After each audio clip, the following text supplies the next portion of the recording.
Assalamualaikum warahmatullahi wabarakatuh. Halo anak-anak, apa kabar?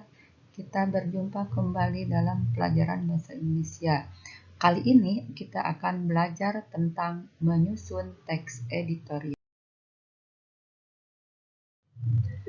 Nah, anak-anak, di dalam menyusun teks editorial itu terdapat dua cara.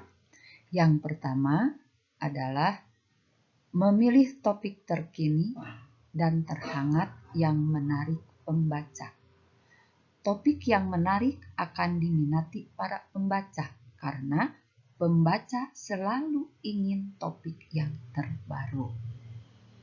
Langkah kedua, mengumpulkan data untuk mendukung pendapat. Data berupa fakta-fakta yang berhubungan dengan topik akan sangat mendukung pendapat yang sudah dibuat. Langkah yang ketiga, menyesuaikan topik dengan pembaca.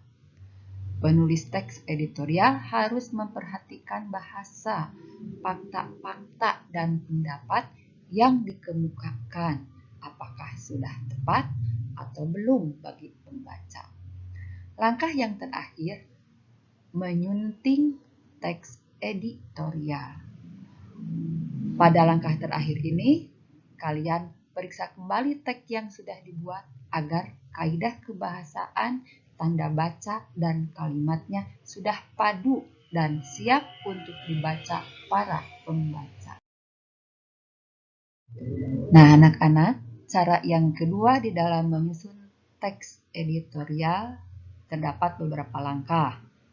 Yang pertama, kemukakan pengalaman pribadi dalam bentuk pernyataan yang menjadi sebuah tesis. Kedua, berikan penjelasan dari sudut pandang yang berbeda dengan isu yang diangkat. Ketiga, angkat contoh-contoh yang akan mendukung sudut pandang kita. Keempat, berikan alasan terhadap opini yang kita kemukakan. Dan yang terakhir, yang merupakan paragraf terakhir, hendaknya diakhiri dengan penegasan ulang akan tesis yang dikemukakan di awal. Akhiri pula dengan catatan yang positif. Anak-anak, walaupun terdapat dua cara di dalam menyusun teks editorial, tapi kalian cukup pilih mana yang paling mudah yang dapat kalian ambil. Cara pertamakah atau cara kedua? Tetapi tetap setelah kalian selesai menulis, maka langkah terakhir adalah periksa kembali tulisan kalian. Karena tulisan yang bagus bukanlah tulisan yang bagus jika ia dipenuhi dengan kesalahan-kesalahan, baik itu kesalahan tanda baca, ejaan, dan tata bahasa. Mintalah seseorang untuk memeriksa kembali tulisan itu, karena dua kepala selalu lebih baik daripada satu kepala. Nah, anak-anak, ada tip khusus di dalam membuat teks editorial. Yang pertama, jangan menggunakan kalimat yang sama berulang-ulang. Ini akan membuat pendapat Anda terdengar terlalu serupa.